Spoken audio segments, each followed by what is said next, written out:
Good afternoon. My name is Brittany Fink, and this will be exam 2 for MENG 4330. Today we'll be discussing a heat exchanger problem. This is a double pipe. We are given the outer diameter of a polycarbonate pipe and the inner diameter for a stainless steel pipe. So today, this is the problem that we have been given. We can see the temperature changes and the wall thicknesses that were provided. Our assumptions will be that there's no external work, it's parallel flow, there's no insulation, it's non-turbulent, steady state mass flow, negligible gravity, negligible kinetic and potential energy, incompressible fluid. Input variable is the cold side flow rate, output variable is the warm side outlet temperature, and it's well mixed fluid in the control volumes. It is also at equilibrium. Today I have provided for you the model of pipes for dimensions for a parallel flow. On the polycarbonate pipe side, we can see that the smaller inner diameter is 0.125 inches and the outer diameter is 3.5 inches.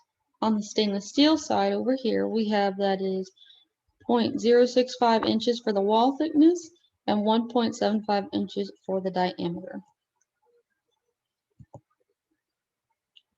These are the initial values that I have come up with from the problem that was shown earlier in the slides. We can see that we have separated them out between the warm water versus cold water, or also known as hot water. We have a flow rate of 5 SLPMs, and then on the cold side we have 4 SLPM. And as you can see, the two sides are different, and so are the wall thicknesses.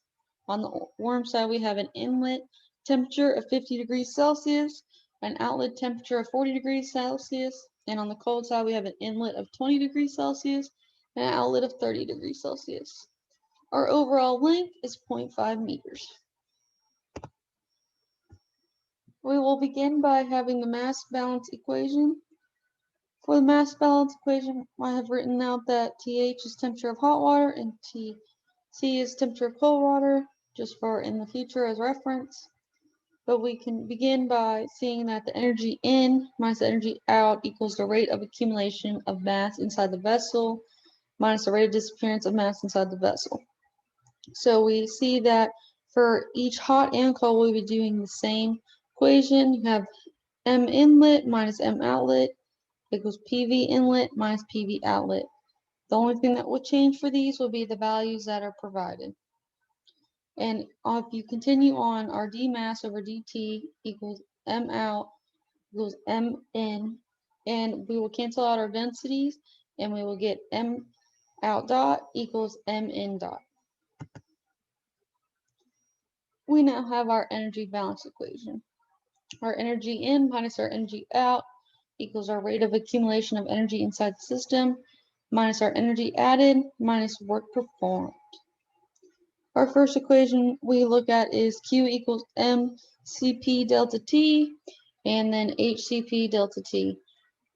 As we go into the problem, we can see that if we put out the entire equation in the top right-hand corner, our specific heat will actually cancel out because they are equal to each other.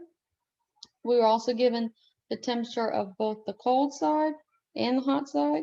So once we fill those out, we can see that QH equals 5 times 50 minus 40, and we get 50 degrees Celsius. And then QC equals 4 times 20 minus 30 degrees Celsius, and we get negative 40. And then as we continue, I began to find the area of the cold side and the hot side. I used the outside diameter of both and squared these. For the cold side, I got 9.62 inches squared, and for the hot side, I got 2.41 inches squared. Then I began to go into the LMTD and the yielding. Our beginning equation is shown here. LMTD equals delta T1 minus delta T2 over ln delta T1 divided by delta T2. As you can see right below that, I filled in the equation and we got 18.18 degrees Celsius. After that, we went over to the yielding side.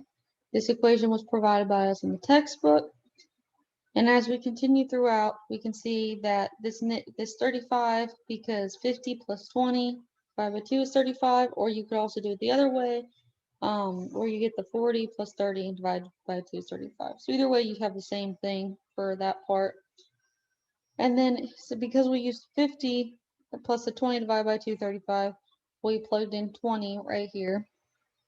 And then I also used the wall thicknesses to plug in and then the length. And we added another 35. This then formulated into our transfer function as seen below. Okay, our transfer function is also back here at the top. And from our transfer function, we were able to get the time domain equation. And this is the time domain equation I was able to come up with. I took 62 minus the 12 and got 50, and I just left the e to the negative 1.92 there. You can see we have our responses as well. This also helps us tell there are rise time, overshoot, selling time, and errors. And I also was able to plot it. And so I just plotted it here. And we have the 50 from our last previous equation. So it reaches 50 and then continues on. Here I have my P&ID diagram.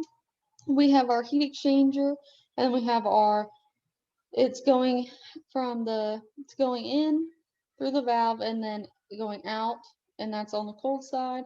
And as it goes the opposite way, we would have a heating element, and from the heating element, we would go into a valve, heat up the heat exchanger, and then it would come out.